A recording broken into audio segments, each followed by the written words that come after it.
आदरणीय दर्शकबिन नमस्कार। कानुनको अज्ञानता क्षम्य हुँदैन, अर्थात् कानुन सबैले जान्नुपर्छ। कानुन थाहा छैन, थाहा पाइन, जानिन भन्न पाइँदैन। त्यसैले सबैले कानुनको ज्ञान राख्नु आवश्यक देखिन्छ। नेपालको सन्दर्भमा हेर्ने हो भने मुद्दालाई दुई प्रकारमा विभाजन गरिएको छ, अर्थात् फौजदारी र देवानी। देवानी मुद्दा भनेको के हो भनेर धेरैलाई थाहा नहुन सक्छ। कानुनले निषेध गरेको कुनै पनि काम गरेमा कसैलाई कम्तीमा 1 दिन कोही सजाय वा कम्तीमा 1 रुपियाँ जरिवाना हुन्छ भने त्यो फौजदारी मुद्दा हुन्छ। जस्तै 18 वर्ष नपुगेका नाबालिगसित सहमतिमा शारीरिक सम्पर्क गरे पनि जबरजस्ती कराउने हुन्छ। यसमा 10 वर्षदेखि जन्मकैदसम्म सजाय हुन सक्छ। यस्तो घटना फौजदारी मुद्दामा दर्ता हुन्छ। त्यसैगरी कसैको पद, सम्पत्ति वा पारिवारिक सम्बन्धसँग सम्बन्धित मुद्दालाई देवानी मुद्दा भनिन्छ। जस्तै अंश, अपुताली, लेनदेन, करार सम्बन्धी सम्बन्ध विच्छेद, नाता कायम, दुष्कृतिसँग सम्बन्धित मुद्दा देवानी अन्तर्गत पर्दछन्।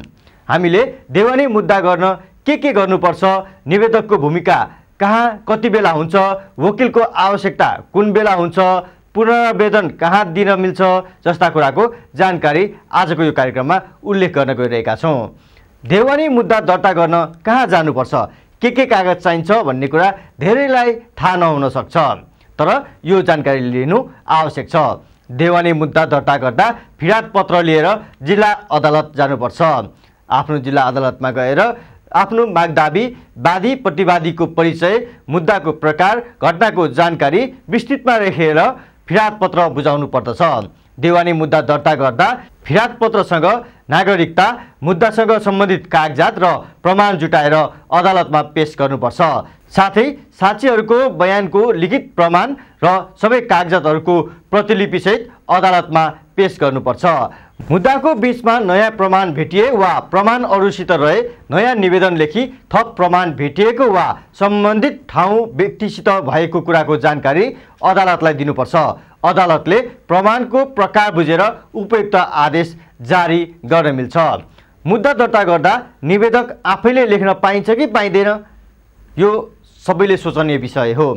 कतिपय अवस्थामा मुद्दा म आफै दर्ता गर्छु वा वकिल नै चाहिन्छ भनेर भनिन्छ। के हुन्छ त, के छ यस्तो प्रावधान? मुद्दा दर्ता गर्न निवेदक आफैले लेख्न पाइन्छ त मुद्दा भन्ने कुरा यहाँ छ। र नेपालको सन्दर्भमा हेर्ने भने फौजदारी मुद्दा र देवानी मुद्दामा केही फरक भिन्नताहरू भएको पाइन्छ। मुद्दा दर्ता गर्दा निवेदक आफैले निवेदन मस्यौदा गर्न पाउँछन्। आफै फिर्याद पत्र लेख्न चाहिने निवेदकले मुलुकी देवानी कार्यविधि संहिताको दफा 95 मा यसको ढाँचा पाउँछन्। फिर्याद पत्रको प्रति उत्तर लेख्न चाहने निवेदकले मुलुकी देवानी कार्यविधि संहिताको दफा 120 मा रहेको ढाँचा हेर्न सकिन्छ।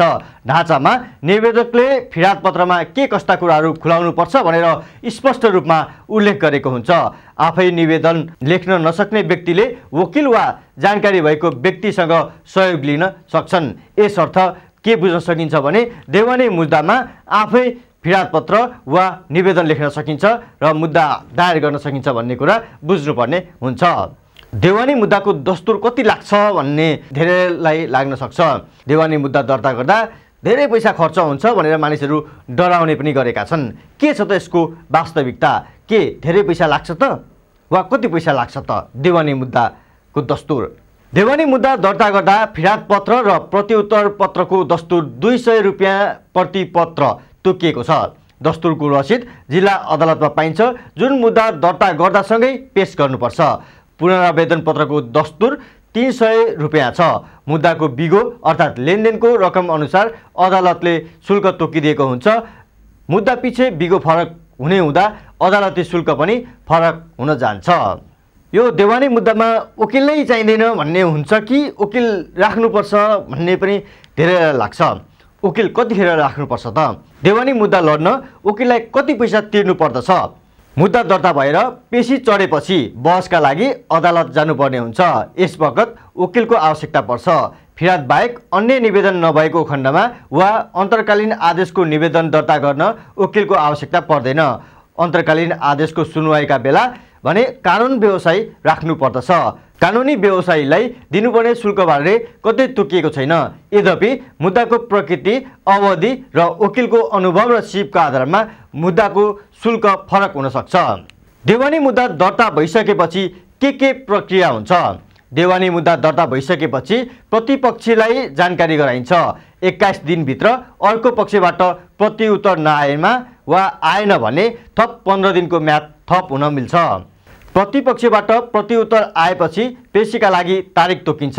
सो मुद्दा अब इजलासमा जान्छ, जहाँ न्यायाधीशले दुवै पक्षको बहस सुन्छन्, दुवै पक्षको प्रमाण पेश हुन्छ, वादी प्रतिवादी दुवै पक्षको बयान लिइन्छ, साक्षीको बकपत्र गरिन्छ।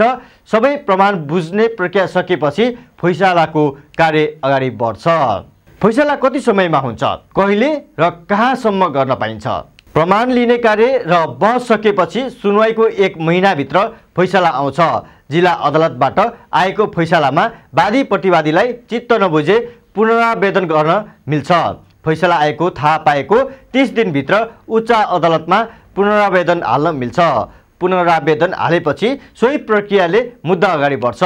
उच्च अदालतले मुद्दालाई जस्ताको त्यस्तै सदर गरिदिए सामान्यतया पुनरावेदन हाल्न मिल्दैन।